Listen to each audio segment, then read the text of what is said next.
Everybody, welcome to the Afterworld Studios podcast. We have the insatiable, talented Cody Page. How you doing, brother? Dude, that was quite the intro. I don't know if I agree with all that, but thank you. I'm doing well. How are you? I'm doing good, man. Pleasure to have you here. Cheers, my friend. Let's cheers some coffee. There we go. Very cheers.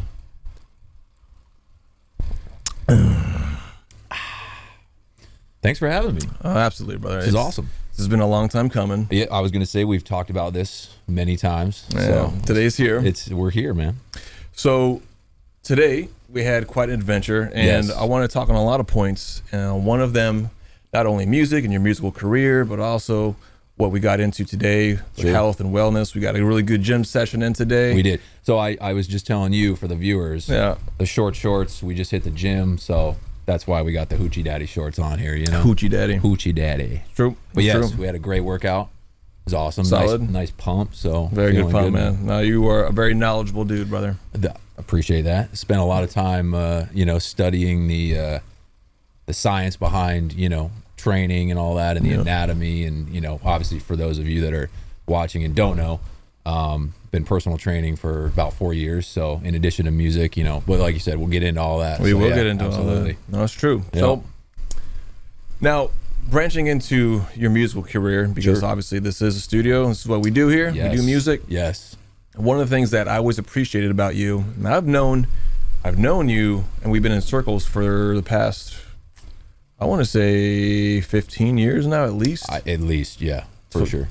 And at this point, you've always stayed consistent. Like, you're either in one band or one project, but you've consistently moved up in the ladder from breaking out of the local scene and doing tours, Sure. and then going on to more medium-sized bands, and you always found a way to stay busy and to network your way and progress forward in the musical realm. Now, with that being said, what is one of the best ways to kind of help other people progress forward into doing the same thing? I mean, so it's one of those things where you just have to, like we were talking about earlier off the podcast, like networking is huge, right? So obviously practicing your craft and getting good at what you do, whether it's drums or guitar or any instrument or whatever it is. But I just started going to shows, number one, and then started playing shows. Yeah. And then just meeting the bands, whether it's local shows, just going to the merch table and just meeting and talking with people. So I think the big thing is really just like networking and being a good hang and being a good person and just staying consistent with all that stuff. So go to shows, try to get into a band, local band, if you're starting out, and just go network, bro. Just talk to people and be yourself. And try to get into a band, and then like you said, it just starts to progress from there. But just being consistent with that is huge. So that'll take you a long way for sure. No, I hear you. Now, you've been in local bands with me for a good chunk of time. Yeah. Eventually, you broke out and you got into a bigger name like that. Which one was the first one?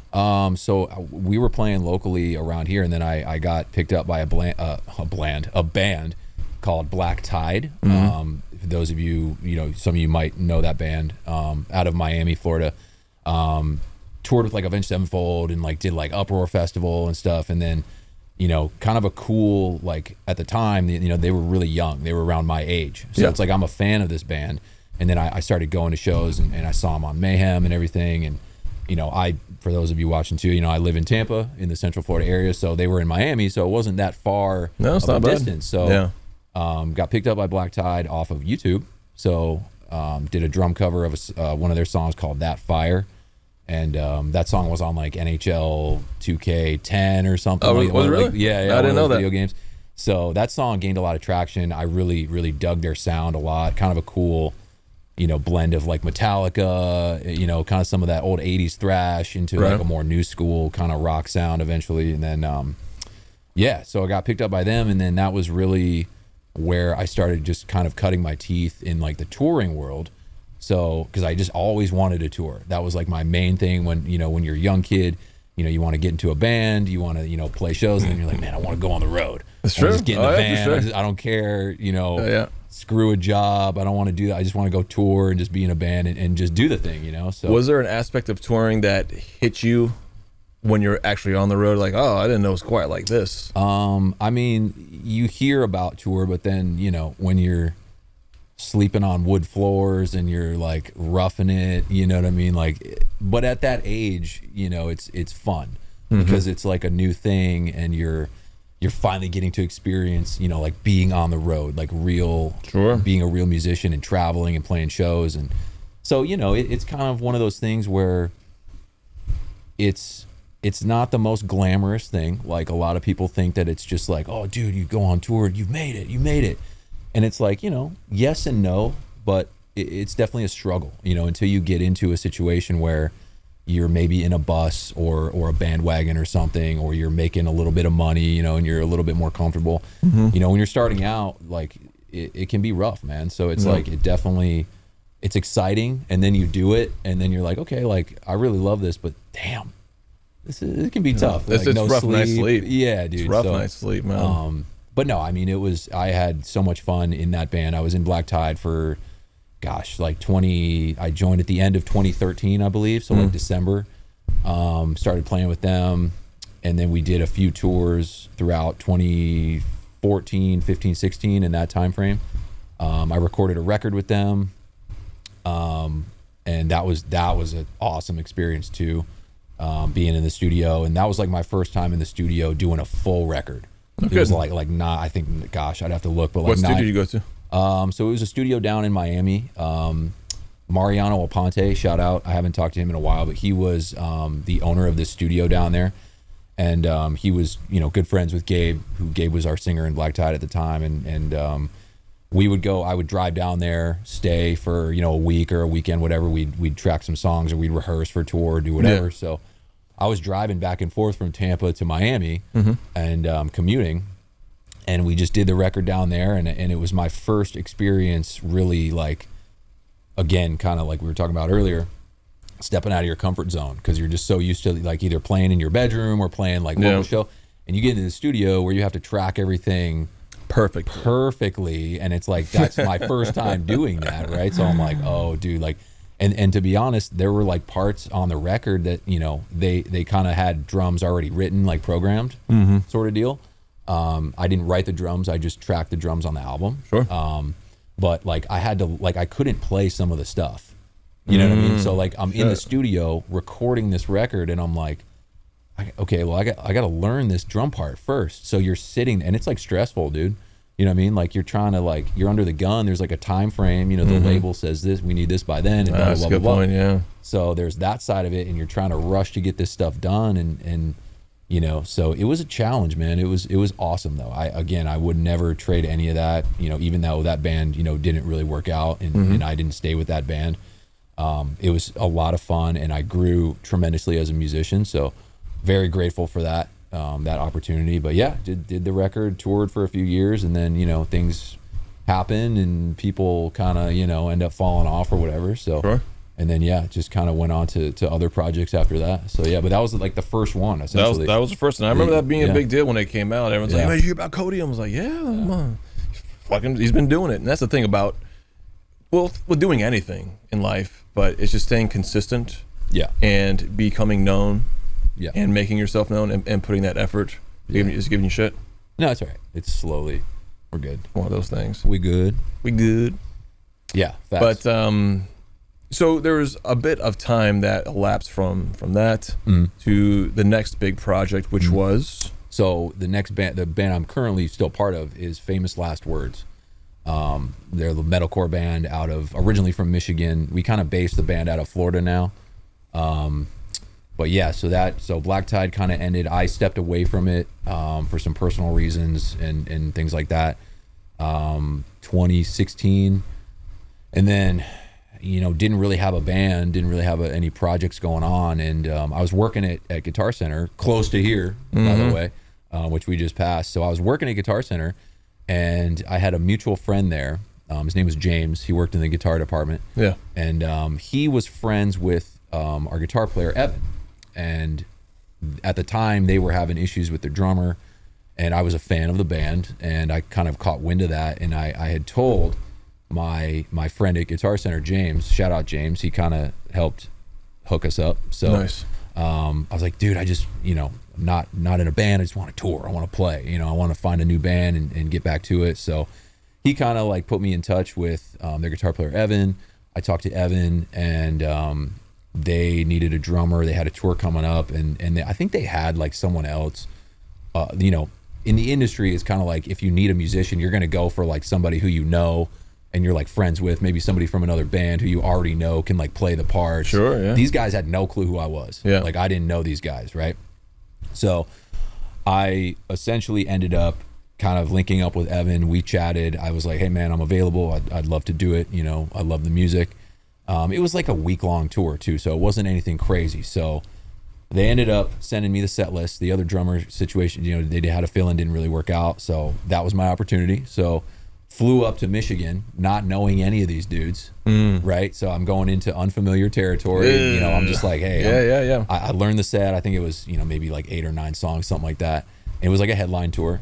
And I learned the music and flew up there, and kind of the rest is history. It ended up going well, and we all ended up getting along. So did that tour, and I essentially was like kind of a fill-in for like the first few tours. And then, you get to know each other on the road, you live with each other and make sure, like we were talking about too. Oh, you're close. You get close real quick. Being a good hang and just things like that. So, and then I kind of officially joined Famous as like a member in 2018. So and I'm still part of that band. Do multiple other projects, but still part of Famous as well. So yeah. Nice. Yeah, man. Now at this point, speaking about, networking and going forward from that place, I mean, everybody wants to get ahead. Everybody wants to move up in life, and well, most people do anyways. Yeah. You should want to. You should want to. But yes. One would assume. Yeah. And how important is it to have a good attitude when it comes to working in music or networking with people? I mean, at what point does your talent supersede being a nice hang or not? Yeah, sure. It's huge. I mean, attitude and just, being a good hang is I would argue the most important thing. Obviously skill and stuff and that sort of thing is very important. Like that's no excuse to slack off on your craft or anything, but those things will only take you so far. I've been around musicians that are amazing, but they're not my favorite person to hang out with, right? And that's I'm just being real about it. So what's one of the most annoying things on the road when hanging with somebody? Like what's a terrible quality to bring on the road with you? I mean, obviously, like I have no, of course, we'll get into that. I mean, if you're complaining all the time, man, and I get it. Like touring can be rough, like we were talking about earlier. It can wear you out for sure. So it's easy to go into that kind of like, oh man, want to go home, screw this. I understand going into that kind of mindset, but the less you do that stuff and the more you can just bring a good attitude and be pleasant to be around, right? The better. If you can just be, even if you're mentally exhausted, whatever, just try to be there and help the whole, not just do whatever you want and screw everyone else sort of thing. Like, have a good attitude, man. Don't complain all the time. Don't be too selfish. Just things like normal stuff, like in any scenario. You know what I mean? The problem with tour is like you're stuck in a van or a bus together, so you're like close all the time. How important is hygiene? Very important. Guys, listen. Don't be a bum, dude. Try to keep yourself. Wash your balls. Yeah, and your ass too. For me, like no, you gotta skip the. Don't do that. Wash everything. Wash it all. Look, baby wipes, dude. For real, all y'all out there, baby wipes. Bring them on tour, because even if you don't get a shower, you can just, you know what I mean. Get the parts. Get the essentials. Lifesaver, dude. So, but yeah, it's all important, man. Everything, hygiene, just being a good hang. Reliability too, man. Like, be on time, show up on time. Don't be hungover. Don't be doing dumb shit. You know what I mean? Like, I get it. It's music. There's certain substances around a lot of the time. I get it, but you can't let those things encroach too, because that will very easily derail the process and derail your success. So, I agree, man. I agree, brother. So yeah. I mean, that's just kind of goes into the part of being professional at that point. Yeah, 100%. And I think as time goes on, especially being in those environments, being on the road and going out, it's very taxing. It's very exhausting. Yes, so eating right, huge. Being consistent and being professional. Yeah. No, it's that is the way to go for sure. Mm-hmm. What about like in your approach off season to the, I mean, what are you doing to keep up your chops? Like, so like not on the road? Yeah, not on the road. You have nothing coming up. I mean, you have certain gigs that you play, sure. That certainly helps. But I mean, like, do you have a certain kind of philosophy, or do you have a certain approach about just keeping your chops up and wanting to progress as well? I mean, yeah. So for me, you know, I play in like, I do like some cover band stuff as well when I'm home. So that helps just from the aspect of keeping like the playing chops, the live, you know, endurance thing going. So that helps. But honestly, man, it's just make time for it. You know, I make time to sit down and practice. For drummers, it's like kind of hard to find a place to play your drums because they're so loud. So like that's number one, is finding a place where you can sit down and play and actually practice. But no, I just, you know, I have a practice pad too that I have, you know, pretty much set up like in my room. So it's like literally right there. So, you know, I'll sit down and I'll just work on, you know, rudiment stuff, you know, chops, whatever, just to keep things working. And obviously, so when I started playing drums, it's funny because I kind of did it all backwards. I started playing, I just wanted to play. So I would play to like Slipknot. I didn't sit down and start like really digging into the rudiments like you should. You know what I mean? You want to go straight to the fun part. You're right. I was like, I just want to rock, dude. I want to play metal. I want to be in a band. Let's go. So I just did that. And then now more recently, as I'm now older and I've done plenty of that, I'm now actually going back and sitting down and being like, okay, let's work on like the paradiddles and the flams and the 6-stroke rolls and all those like specific rudiments. And I'm trying to work more on that stuff rather than just sit down and just shred and play metal and double bass everywhere. You know what I mean? So, but it's just like anything else, man. It's just consistency. Just sit down and jam.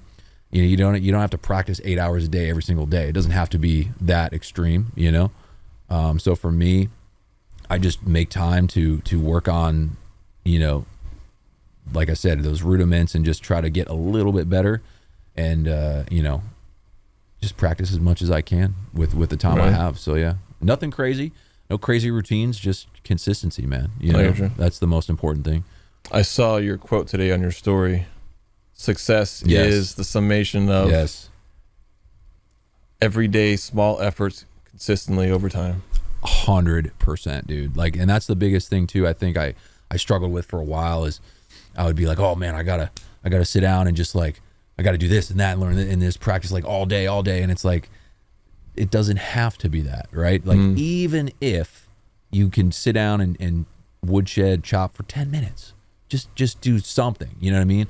One day can be a few hours. The next day, just sit down for 20 minutes. You know, as long as you're doing it a little bit and taking a small step each day, that's the biggest thing, right? Like small little steps each day, whatever you're doing, guitar, drums, anything at all, small steps every single day in the long run add up. You know, that's more important than like, you know, putting in 1 billion hours at a time. You know what I'm saying? It's not practical at a certain point. Right. Man. I mean, it'll wear you out. It'll burn you out. It does. And life doesn't always allow for that stuff, man. Exactly. It's true. And that particular mindset, like I try to like keep that in mind too. Yeah.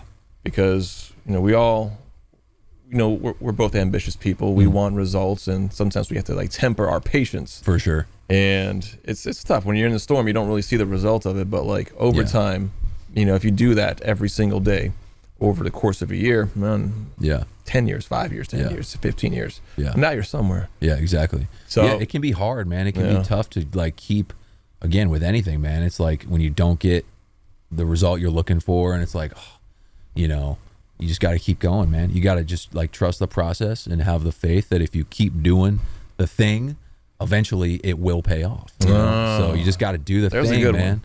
There's a sizzle word for you. Faith. Yep.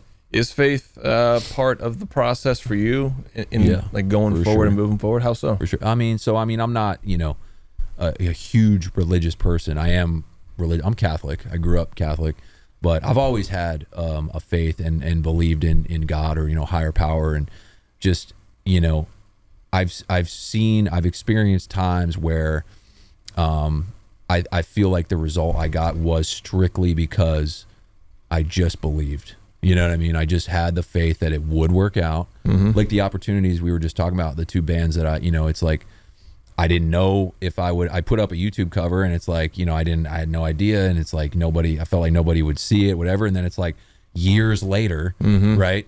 There it is. And it's like, I just knew. I was like, man, like eventually like something will happen. I'll either, I'll find a band or something like that. So mainly with music, I've noticed that when I just kind of held the faith and I just believed like in myself, and I believed that eventually God would lead me to the right situation, and it eventually happened. So I've experienced it a couple of times. So yeah, for sure, faith is a big part. Nice, absolutely nice. It's funny. It's like I'm in a similar boat in the sense where I didn't really grow up hardcore into anything. Sure. But my family being from Spain is a very Catholic dominated culture. Absolutely. So like it's in the air, but it's one of those things where like the older you get, you kind of see certain examples. You're like, I didn't really have the stars aligned almost a little too perfectly. Exactly. Like what else could it be besides that faith? It's something. Right? It's definitely not nothing. Right. So however anyone chooses to define it, it doesn't necessarily have to be in the contextual religious context, but yeah, there's definitely something to it, and just having personal faith that certain things will work out, man. It tethers you to something bigger than yourself. 100%.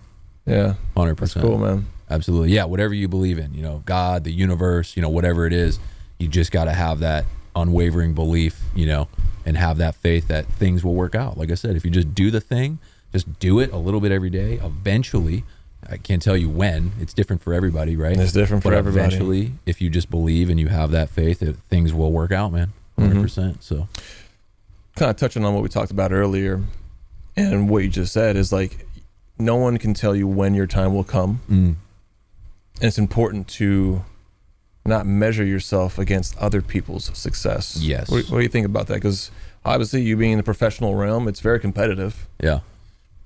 Can that sometimes steal your joy if you're just... Oh, dude, yeah. It's so easy. We all do it. Even as much as I tell myself not to, and I tell everybody else too, but like, it's so easy, especially with social media. You sit there and you just scroll and you see this person doing what you want to do, but they're, it seems like they're 10, 20 years ahead of you, and maybe they're younger than you are. So you're like, oh, dude, why am I not there? Why is it not? It's so easy to compare yourself. But the reality is, man, like everyone's on their own journey. Again, with anything you're doing, if you're trying to be a musician, whatever career you choose, you want to get ahead, you're ambitious, whatever, your time will come. Like it's just it's part of it's like luck, like being in the right place at the right time. Sometimes that happens at different times for all of us. But it's very easy to get wrapped up in comparing yourself, but that is definitely like, that will sap your joy real quick. You can't let it do that. You just got to try to be better than you were yesterday, right? As long as you're better than you were, it doesn't matter about anybody else. That's true. That is a constant campaign of that, keeping that quote, comparison is the thief of joy, and being better than you were yesterday. Because that's it, because no one started at the same point that you were. Like, they're not going to finish where you end up either. So it's... So true. It's social media, man. The double-edged sword. The good and the bad. There's good and bad. Yeah.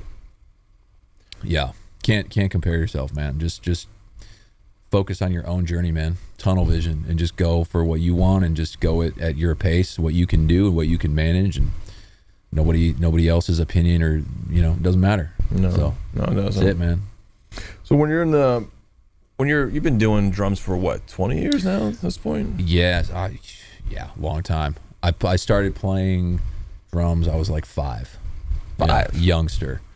Dad played drums. Nice. So like that was the intro, and yeah, of course. So started playing drums, I was like 5. I didn't really know what the hell I was doing, because you're 5, so you're not really, you know what I mean, at that age. So I was like, for whatever reason, I just had an inkling towards drums. My dad played growing up, and he was in bands, for a long time, up until his 30s.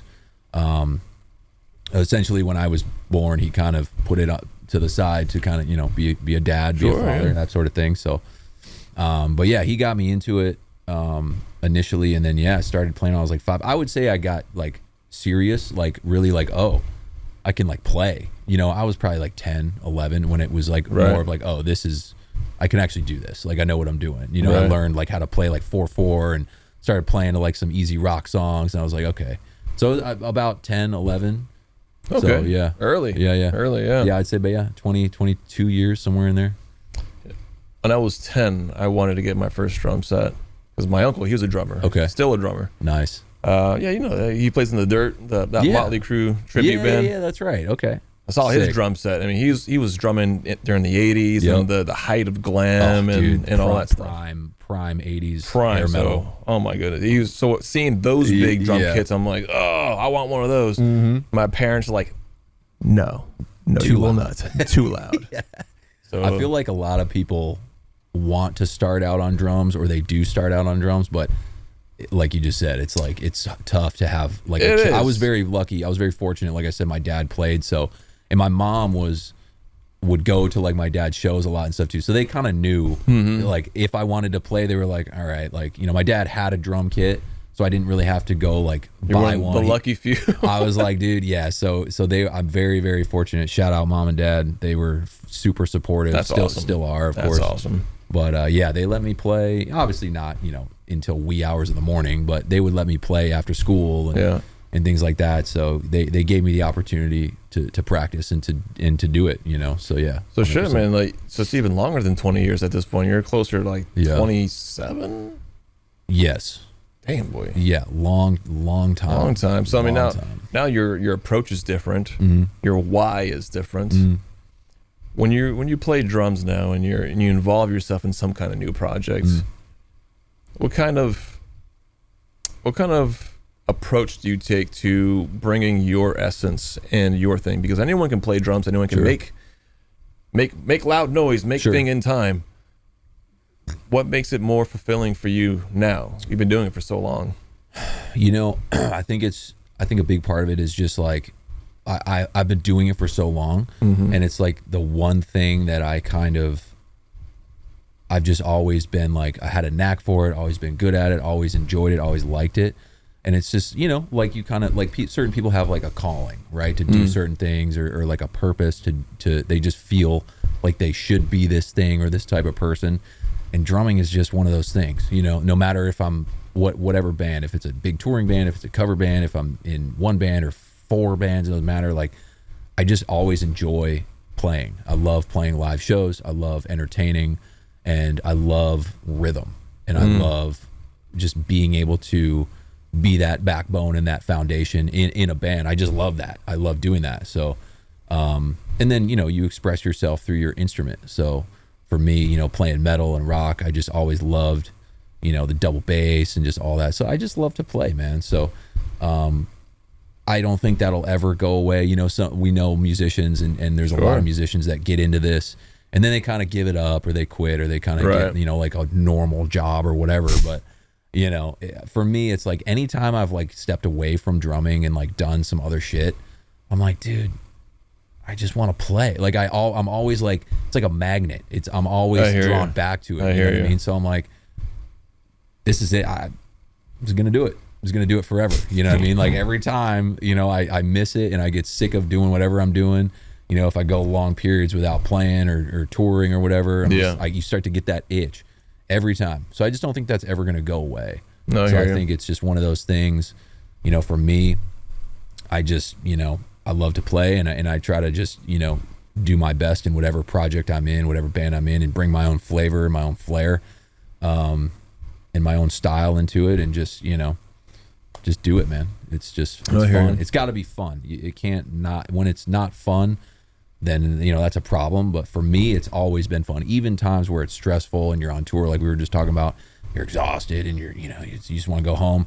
I still enjoy getting on stage and playing. You know, even if I'm worn out. That's the cherry at the time. Man. Yeah. So it's like, as long as you enjoy it and you love to play and do it, it's just going to be a thing. It just is. You know what I mean? That's just going to be the thing. So, you know, I was having that conversation with Alex. Alex is a mutual friend. He's a martial artist, and he's been doing Alex, it. Alex.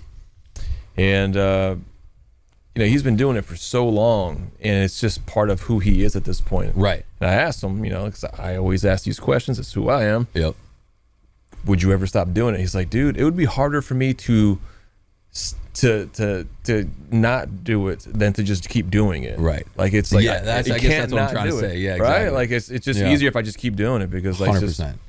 And it is strange because I've noticed that in myself where like we focus on other things, career, other things take precedent, but I will always find myself just drifting back into being creative in some sense. It always ends up being musically at some point, but something creative.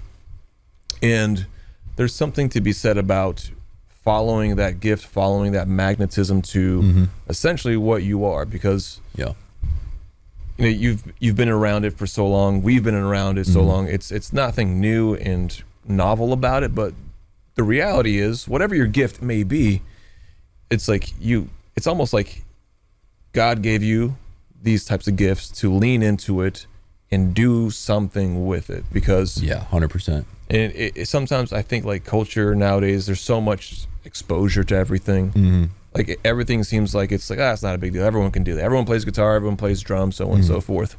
But no one's Cody. No one else is going to do it like you, make it look like you, make it sound like you. There's always a bit of novelty, the you factor, the X factor. And now opening up the studio, I help a lot of other musicians kind of make that a reality, where they take their music at just a broad concept in their head, and now it's a reality. Now they can put it out and flower. And honestly, I think the world is a better place if more people do that.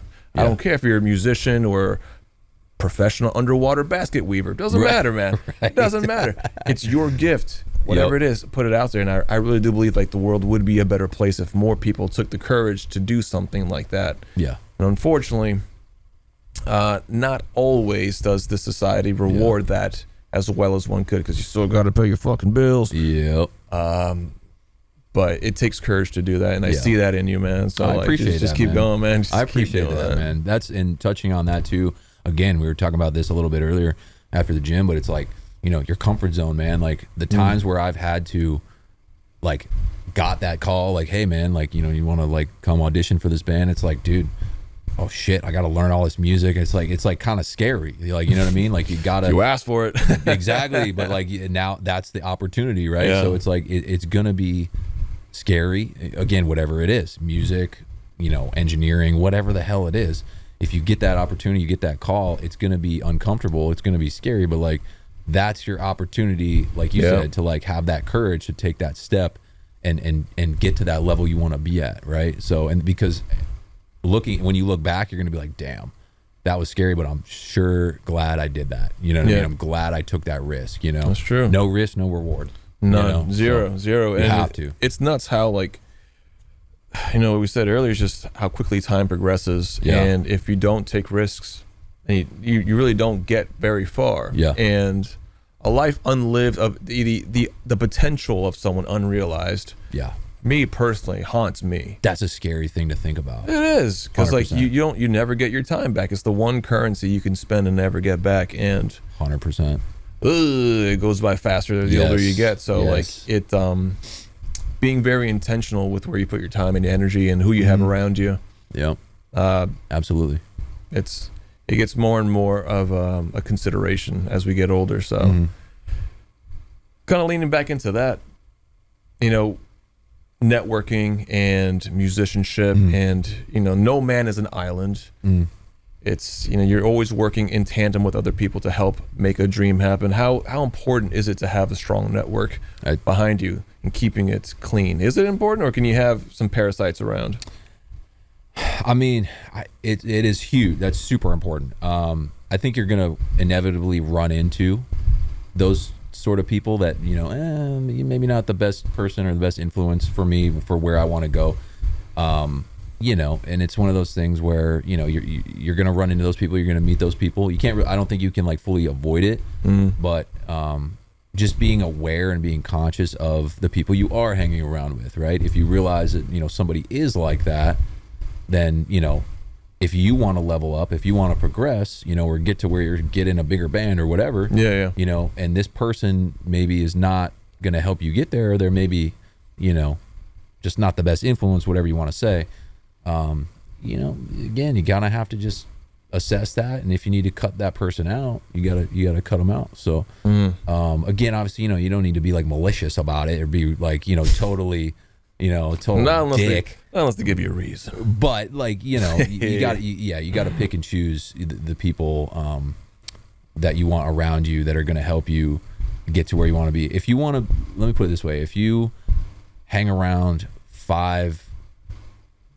super obese people, right, you're more likely to be like that type of person. If you hang around 5 millionaires or 5 high-end musicians, you're more likely to be like those people because you're surrounding yourself with that type of person. Oh, 100%. See what I'm saying? Whether it's negative or a positive influence, you know. So for me, I try to put myself around musicians that are better than me, musicians that have more success than me, musicians that have more experience than me, right? Because like that's going to help me get to where I want to go, because I'm hanging out with people that are where I want to be. Sure. You know what I'm saying? Sure. So it takes a bit of humility in that too, absolutely, man. Man.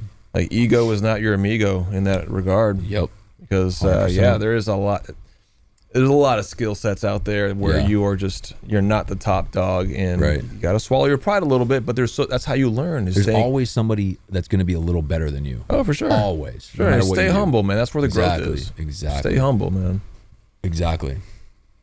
Now, bridging into what we talked about earlier, you know, we got into our workout earlier. Now you've been personal training, getting into that aspect. Now, when we first initially met, you know, you were a little bit heavier set. I was not in good shape at all. Not in good shape at all. And seeing your progression over the years, you're almost like a different person at this point, man. Yeah, it's pretty funny because like, you know, you had a little extra fluff on you and kind of pale. Now you're tan and jacked. Emo hair, a little bit overweight. Now we're neither of those things. No. So, you are most certainly a different person at this point. So like, what was your catalyst for wanting to go forward into that though? Man, this is we're gonna get into a little bit of an ex-girlfriend situation here. Motivation. So this is the kind of how it. I'll try to keep it not a super long story, but what's her name and address? I know her name. I have no clue what her address is, and I don't want to know. I don't need to know any of that information. Tell the audience where she lives. Yeah, I have no idea. But no, so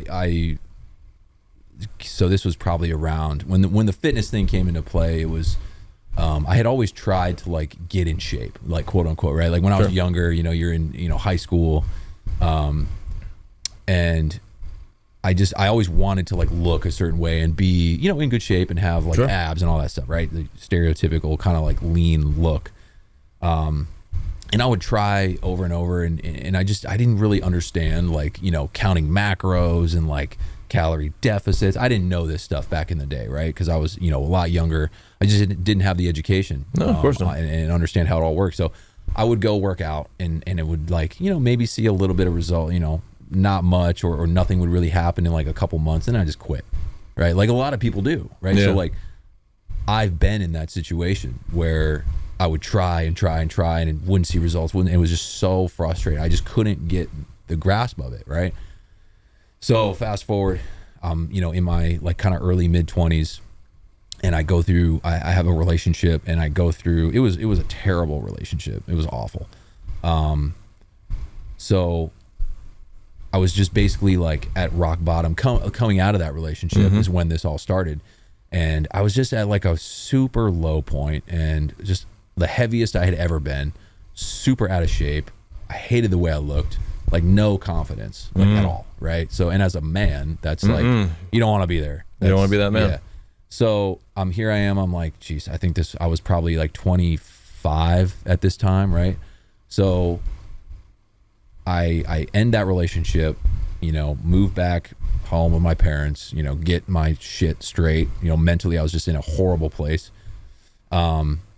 And I was just like, you know, this is like kind of the time. Now I'm like single again, and I just have time, right? Like I don't have this relationship, this person that I was with. So I'm like, I just got to change something. You know, I mentally, physically, everything was just terrible. I just hated it. So I was just in a low point, and I remember I was on YouTube one night, and I'm like, you know what? I'm just gonna like try to look up some fitness stuff, because I was like, I just want to get in shape. Like, this would be a good time to like, it was the best time. Start changing some shit around. Like, I was just motivated to just change. I didn't know what really I was doing, but I was just like, I gotta figure it out somehow, right? Again, maybe going back to that faith, like believing that it will happen if you just keep trying. Yeah. And so here I am, you know, going down the YouTube rabbit hole, and I found this video. I kind of discovered like the fitness influencers, not like necessarily like coaches or trainers, but these like kind of influencers. So for those of you that are in like the fitness thing and watch the YouTube, like Christian Guzman, gosh, who else? This guy, his name was Marijn. He's like this dude from the Netherlands. Student Aesthetics was like his YouTube channel back in the day. But anyway, so these guys would basically like vlog like their day in the life, like what they eat, how they train. Like they would just vlog like a normal day in their life. And I had like, never seen like content like this, right? So I start going down this rabbit hole. I'm like, this is interesting. Like these guys are like, you know, this guy's like eating pizza, and like this guy's having like a burger. He's got like a food scale, and like, so I kind of started to like figure this out, because I was watching how these guys, and they looked awesome. They were all shredded and like looked great. And I'm like, they're like kind of just showing me exactly how they do it. Yeah. So I'm like, interesting. So, and then I heard of like MyFitnessPal, which is like an app to track food and macros and calories, right? Oh, okay. So I heard about it, and I'm like, oh, like I can track food on my phone. I don't have to like write things down and like add up calories like a calculator. You know what I mean? Like I could do it all in this app. So I like download this app, and I started kind of like putting food in there, like tracking everything. And it just like, it opened up like a new world. I was just like, I realized right then and there, I was like, all I have to do is like eat in a calorie deficit, but I can still like kind of eat things I like. Like before that, back in the day, I was like, oh, can't have any chocolate, can't have any treats, gotta have chicken, broccoli, rice, and an apple every day. Like just miserable, right? Like, so I kind of discovered what like people in the fitness space call like flexible dieting, right? So essentially it's eating kind of whatever you want. You know, I still advocate, obviously people eat healthy, you know, whole foods, but you know, not depriving yourself of some Oreos or some ice cream or whatever, finding a way to fit those foods into your total daily calories, right? Yeah. So this like changed my life. Like I figured that out, and I started doing it, and then like I started training, kind of mimicking what these influencers are doing. So just, you know, going to the gym, strength training, like, you know, bench presses and a lot of the compound movements like we were talking about earlier when I first got started. And this time, because I was so diligent with the food, I saw major change, and that was it. It just took off. That was it. Isn't that crazy? Like when you see your first milestone, we're like, huh. Yeah. Difference. Like light bulb goes off and you're like, whoa. Like it's real. Yeah, it can happen to you. Right. I can like have like a third of this pizza, and I'm still on a calorie deficit, and I'm still losing weight. I'm getting leaner. I'm getting in better shape, but I'm still having like some foods I enjoy, and then like things like intermittent fasting. You know, I discovered some tools like that you can use. So yeah, shout out to those dudes, those like the influencers. That's what got me into it, and that's what like helped me figure it out, like how to make it work for me. Yeah. And then over the course of the next year, I got in the best shape I've ever been in. And that was it, man. It became a lifestyle, and it just, I love it. I love training. It's changed my whole life around. It's changed not only physically, the way I look and like, you know, confidence, but like mentally too. So now, you know, with anything, man, so much of it is mental. And if you can go in the gym and like get uncomfortable for like that hour and push yourself, and that will translate and domino effect into like everything else in life. It does. Business. It's a crucible for all those 100%. Yeah. So, so in a weird way, the shitty relationship was kind of the foundation. Getting out of that, right, was the foundation for me to like kind of start the fitness journey on. Nice. And then now here we are. So yeah. That's the silver lining, all these things that I always try to keep myself tethered to understanding is the bad things can teach you major lessons. They really can. In disguise. They can. I always say that. It can be if you choose to approach it with that kind of wisdom and attitude. Because no, I hear you. Low points, man. Like low points can be a blessing because, well, you can only really go up from here. That's it, right? You're already like at the bottom, so you have to go up. So it's like what can I do to like take that step in that direction, you know? So, yeah, 100%. Now, physical fitness, I think, is the cornerstone for all people. Personally, I think this is my personal philosophy, but especially if you are a man, life is better if you are healthy and fit. Absolutely. It just is. Don't tell me it's not, because it is. Don't tell me that. Don't tell me it's not. Don't tell me it's not. Don't tell me. I won't believe you, because No, you're it's right. just different. Like, people will treat you differently. Uh-huh. Men will view you with more respect. Mm-hmm. When you walk into a room, when you go into a job interview, like, if you look like you take care of yourself, you have self-respect, they will respect you more. Women will treat you differently. Yes. You will treat yourself differently. Like, it's a slow accumulation, like you said, like day in, day out. Yeah, it's uncomfortable. I mean, that's just what it is, but you can prove to yourself that you're not letting yourself down, and slowly you build your own confidence that exudes everywhere else. I mean, like, if someone is trying to get themselves together, if they're in a low point, whatever age they are, if they're not already in the gym hitting it, I always say, do that first. Absolutely. Start with that. Start with the gym first. Everything you just said is 100% true. I've experienced that too. Like, if you're especially as a guy, and anyone, but as a man for sure, like, just being in shape, and like when you walk into a room and no one else is in shape, like, you are automatically have like that level of respect from all those other people. It is. You know what I mean? And it's not an ego thing. It's a very, one, it just shows a lot of different character traits on the outside without you having to speak it. And I like this analogy someone used. It's like, anyone can buy a Ferrari at a certain point, once you can afford one, right? Right. But no one can build muscle for you. Exactly. So, like, at a certain point, it's like you get to a certain level physically, it's like you're wearing your Ferrari on you. Yep. You know that guy worked for that shit. Yep. You know it. Yep. No one's doing the reps for you. No one's getting those gains, man. 100%, dude. So it's just one of those things where, like, if your life is falling apart as a man, I strongly suggest getting in there, getting after it, and like building something for yourself, because no one can take that away from you. Yeah. And it will change your life immediately. There's literally nothing bad or negative that's going to come from getting in shape. Everything will change for the better. I believe it. For sure. I believe it. Absolutely. So important, man. So important. Has getting into shape and staying consistent with that, has that improved or changed anything in your playing at all? Like, yeah, dude. Yeah, how so? Sure. So I noticed obviously a big difference. Like when I got in shape and then like went on tour and I was like ripped and like in shape. Yeah.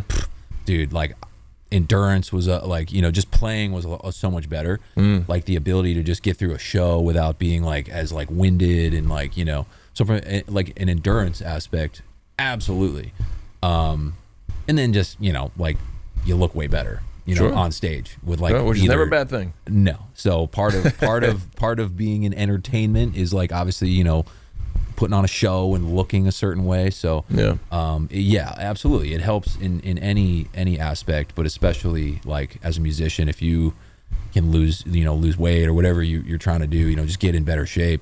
You're going to feel a hell of a lot better on tour, on the road. You're going to play a lot better because you're just in better shape, right? And then you're going to look a lot better. You know what I mean? So especially like as a front man or somebody that's like, you know, all eyes are on you. You know, if you're up there and you're in good shape, like you just said, it's like you command respect, you look good. You know, people are just drawn more to that. You know, so yeah, 100%. It changed a lot, and you know, it's just more enjoyable to go out on the road and feel confident in yourself too. Yeah. As a musician, and then as like, oh yeah, you know, I look good, I'm confident in myself. So yeah, again, everything changes for the better once you get in shape. So.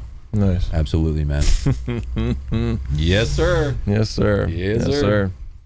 It's funny because, like, now at this point, unless something traumatic happens to you, you're going to keep working out for the rest of your life. Oh, 100%, dude. Absolutely. You're just going to keep getting more jacked and keep playing drums and getting better at that. That sounds like a great life. I'm definitely going to aim to do that. Yeah. I'll be watching, bro. I'll be watching. So, now moving forward, man. Like, what's on your horizon now? I mean, like, you got into a certain level of, we'll say, competence, not only in yourself, as a human being. You're now in your early 30s, mid 30s? Yeah, 32. 32, so early 30s.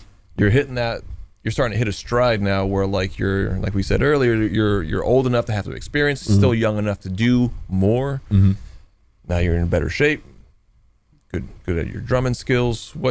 Where do you want to go from this point forward without obviously you want to be in bigger bands and move forward, but Sure. like on the micro level, like what are some things that you could probably tighten up your game? Where do you want to move forward that could help you?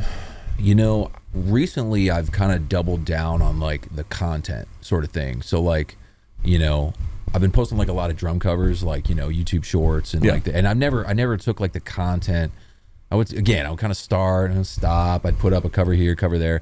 So stuff that I can do like right now, like in the near future, I'm trying to just honestly kind of build my social media up a little bit more and kind of have a more of a presence, because like I've toured a lot and I've done the live show thing and the studio thing and all that stuff, and that's awesome. But like, you know, post COVID, obviously like bands stopped touring as much, and it's just not, we don't go out. Strange times. Yeah, it's weird, you know. And then like a lot of businesses transferred kind of online.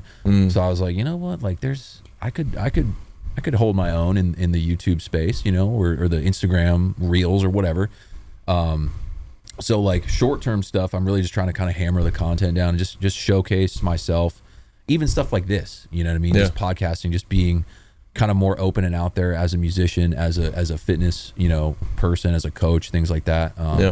So honestly, just doing what I do, but just putting it a little bit more out there into the universe for people to see, and just reach more people.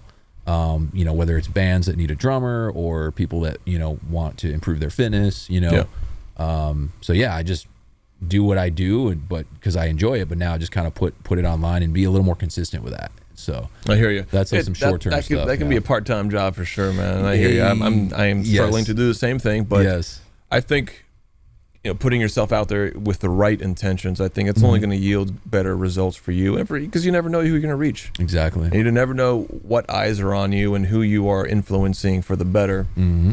These are like little micro touch points that people see your story. And if you're consistent with it, when I always see your story, you're always putting forward the message of being consistent, working past your limitations, and striving towards being, you know, the 3.0 version of yourself. And it's funny because like sometimes it may feel as if like you're only getting a small amount of views, but those consistent people will grow over time, and at some point you're going to hit that stride where like people start noticing. Yeah, for sure. And if you just keep at it, man, I think it's a worthwhile endeavor, man, because I think the world needs more of that shit, man. I was just going to say, I think it's just like, you know, people, especially like I said, you know, post-COVID and just in general, I think people need to be kind of, you know, that message, that positive message of like, look, you know, you can be shit on, you know, over and over, but like you just got to keep going, man. Like you just have to keep pushing through. Like you got to, you know, whatever you want to do, man, just put forth your best effort and don't stop. Don't let anything derail you. You know, try to push past your limits and just get out of your comfort zone. You know what I mean? That just is the way. There is no other option. You either stay complacent and stay where you are, or you get uncomfortable and you go through some difficult times, but then you come out of that on the other side a much better person, a more knowledgeable person, a happier person, whatever. You know what I mean?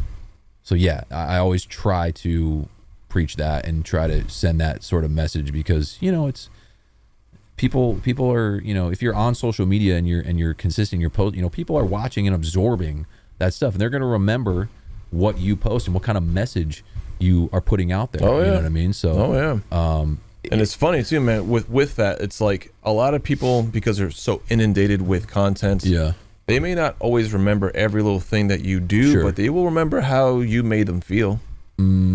That sticks, the feeling sticks. So like when people watch your stuff in whatever regard it is, like if they feel empowered or they feel sad or they feel happy about whatever it is that you're putting out there, that'll make that little emotional impression, man, because you know, when I see your content, it does inspire me, and it does make me say, you know what, that's right. I appreciate that, man. Oh, well, it's true, because like it helps to see people on the path as well, and sometimes it can feel a bit isolating, because it's, you know, every single day, honestly, it really is just you versus you. It's you versus your mind, and it doesn't matter who you think you may be competing against in the realm of life. Every single day when you lay your head down on your pillow, it's you encased in your skull, essentially. And those thoughts, you have to moderate those. And going back to what we said about having a good circle, Mm-hmm. and exposing yourself to the right information, man. I think that's just as critical of a diet for your mind as it is for your body. You know? Absolutely. It's not only like, what you, like eat, like food. It's also like what do you consume, like mentally and emotionally. It's huge, right? And it's a tough one with social media because the algorithm likes to put some shit in front of you, man. People just to keep like you on there. negative. People are drawn to negativity. So like, there's just a lot of that on social media, but.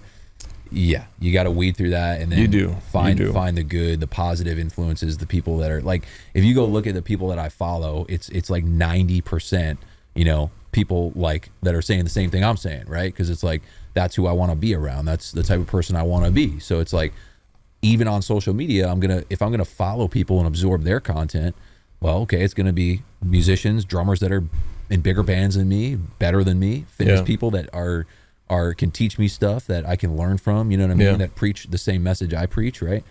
So yeah, dude, it's all so much what you consume and who you surround yourself with, 100%. So no, it's good. I mean, that's kind of the plus side, as much as you can, is to curate your mental diet. I mean, follow the right people, make sure that you're seeing the good stories and not just the drama and celebrity gossip and negativity, and unfollow people that no longer serve you, man. Dude, like it's like I had to unfollow quite a few people this year just because of like that.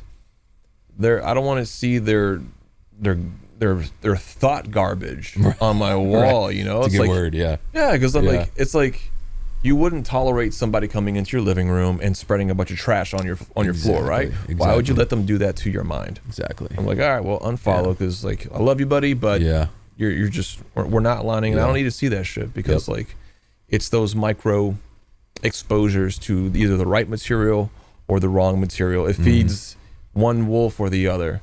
Feed the wolf that you want. Feed the noble wolf. 100%. Well said. It's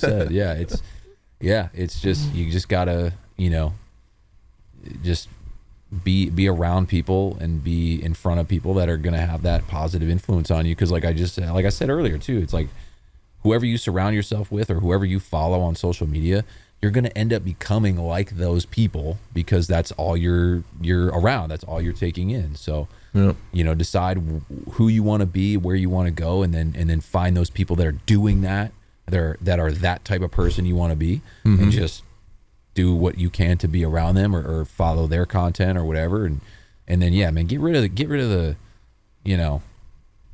the OnlyFans girls. Look, I don't want to be like controversial. I'm not hating on anybody's choice of profession, but like that stuff, it just doesn't necessarily serve you. You know what I mean? Like anything like that, like Hollywood celebrity crap. Like I don't pay attention to any of that stuff. It's just not. It's just empty. It's not going to serve you or.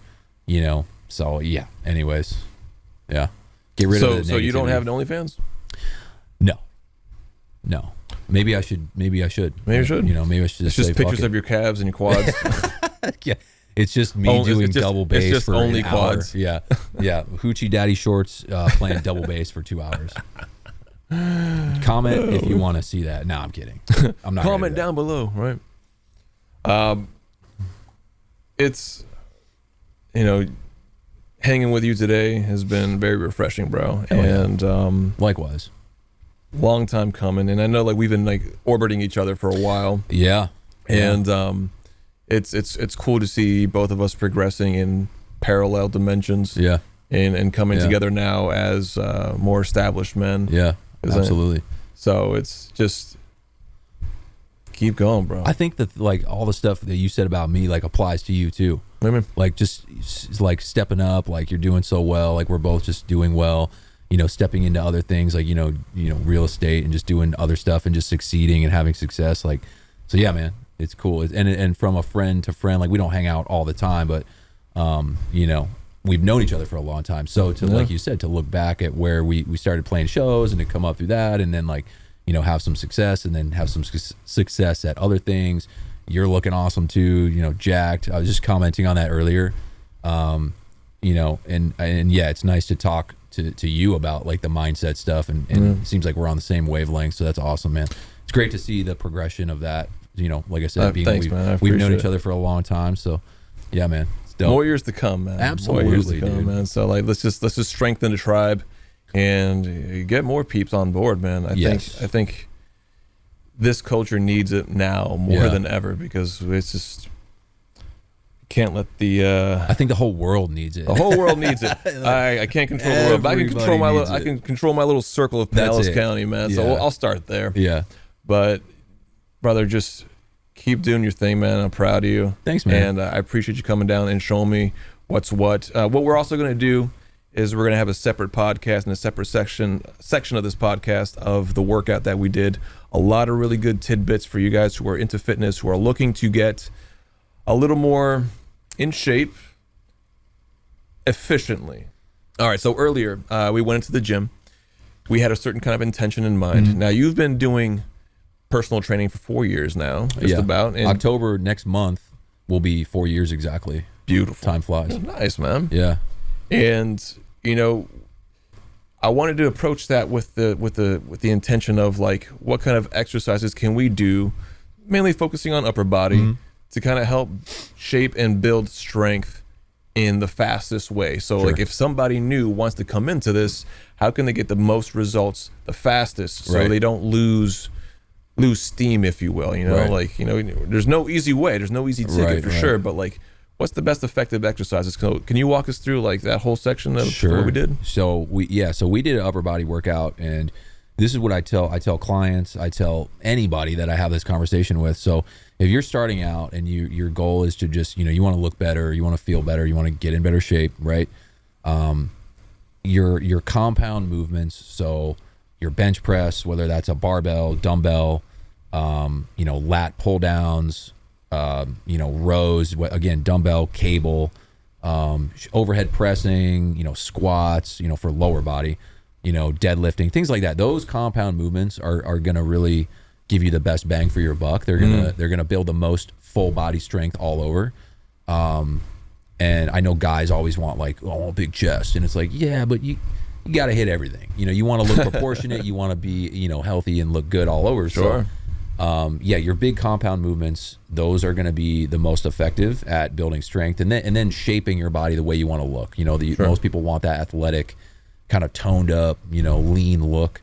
And those exercises are going to get you looking like that. Now, obviously, you can do bicep curls and tricep stuff and isolation, movements. That those are great too. But to, the least amount of exercises for the most benefit are going to be your compounds. Compound movements. And that's mostly what we did today. Yeah. Yeah, I agree. So like, what would you say like the top 3 upper body muscle groups to changing your physique to look stronger? Obviously, actual size, you will be stronger. Sure. It's not just a aesthetic thing, but like if someone was going to say, listen, I just want to focus on the thing that makes me look the best as fast as possible, what would you say? For upper body? For upper body.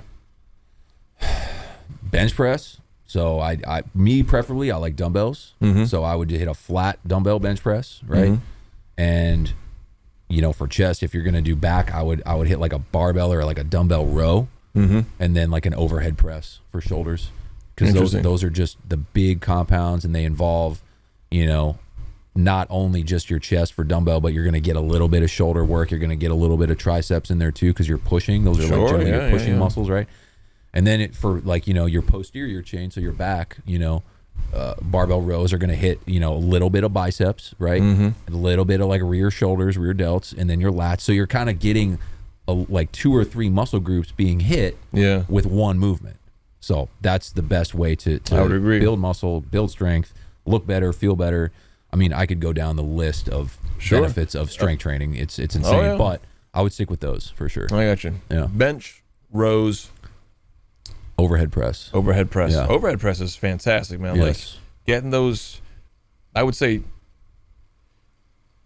shoulders is probably the biggest determiner as far as like initial walk-in. Someone sees you walk in through the door. If some guys got some shoulders, it's like, all right. If you got them big, like wide boulder shoulders, it is like that looks good. It does. Absolutely. It does look good. You could have a relatively proportionally small chest, but have good shoulders. It makes a bigger difference. It does. Absolutely. As opposed to having a big built out chest and having not so big shoulders. And that's, I'm guilty of that myself. It's like, that's one of the things where like being a teenager, as I said earlier, just benching. That's what I'm saying. Like guys, when we start, we want like a big bench, chest. man. I did that at 225, man. I got 2 plates on there. I'm like, that's cool. but you still look scrawny, bro. Yeah. And it's like it's filling out your shoulders and filling out the traps proportionately, man. Like that makes a big difference. And like it's just once you get to that point where you see those usually like 6 to 8 weeks, you start to see some kind of results on average. Yeah, I mean it kind of depends. So genetics do come into play. Anybody can build muscle and lose weight regardless of your genetics. Anybody can, but truly. Your genetics, a lot of people do have, genetically they're gifted in. I know people that don't have to do a lot, but their chest just blows up, where they might have to work their biceps, more than anyone else, and they still don't grow that much. You see what I'm saying? Yeah. So genetics do come into play for sure a little bit, but yeah. So it's but like I said, anybody can do it. But some people are just gifted in the certain areas, legs, for me, kind of like I got the quads for sure. You do. That's a bit of a strong point for me. So, but yeah, so. It's interesting, man. Talking about what we said, you have the quads, and that's something that obviously it helps you with your drumming. Which is advantageous. Brandon, which he'll be on the podcast soon. Shout out my boy. Yeah, you'll see his calves. Best calves on east of the Mississippi. East of the Mississippi, and you'll see. You'll see, guys. You'll see.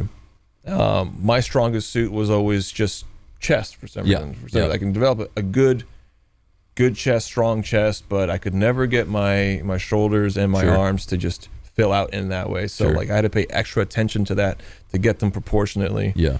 And it's one of those things that like it will humble you if you approach weightlifting and exercise humbly. You'll say, okay, this is my weak spot. I need to work on it. You can't just keep doing bench or keep just doing the thing that you're strong in. You got to identify your weak spots and move forward in that.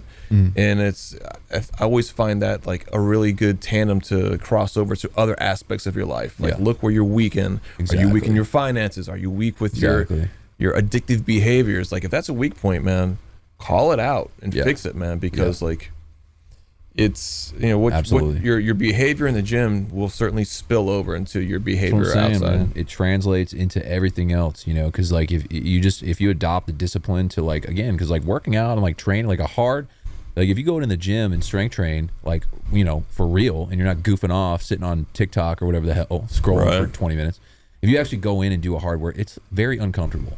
Like you're pushing yourself, your muscles are burning, you're fatigued, it's not like a comfortable thing. So if you can like do that, like voluntarily do that all the time by choice, you can do that in any other aspect in life. I think so too. There's a mental toughening to that, man. Yes. And yes.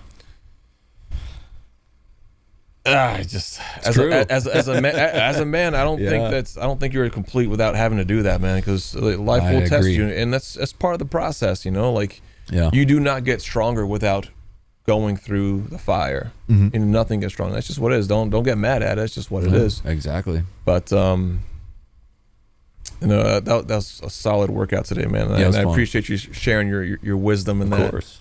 That was fun, man. Of course, man. So from this point forward, we're gonna get your social media built out. We're trying to kind of slowly build up the consistent. I've been doing drum covers. I got some ideas. I'm gonna do like some gear reviews, just things like that. Like I got some cool ideas. I did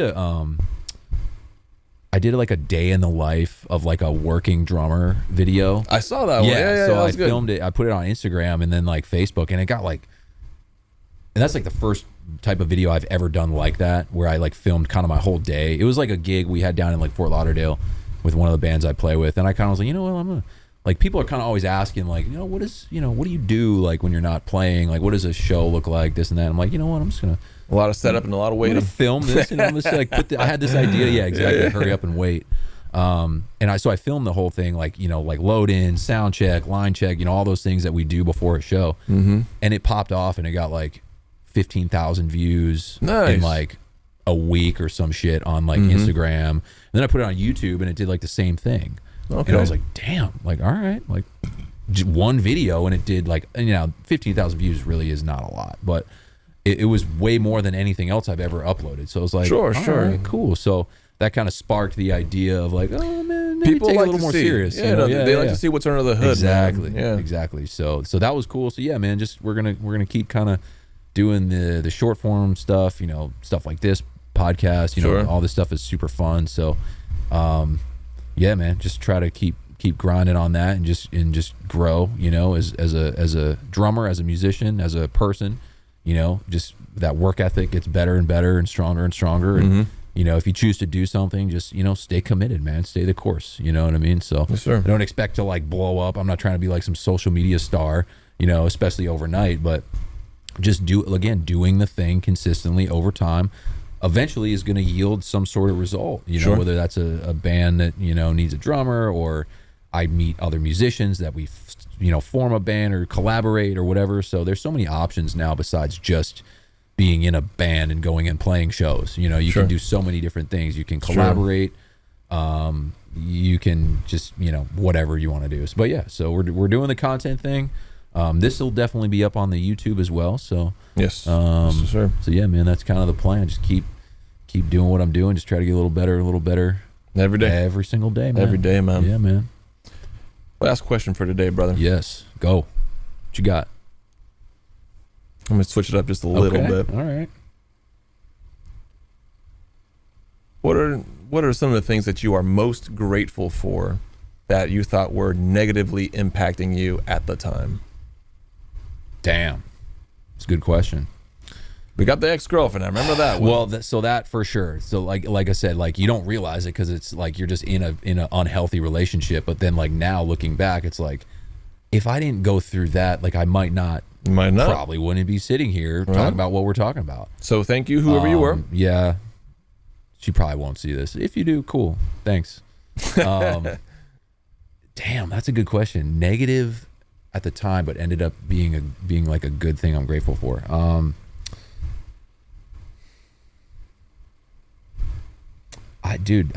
That's a tough one. I might have to think about that for a minute.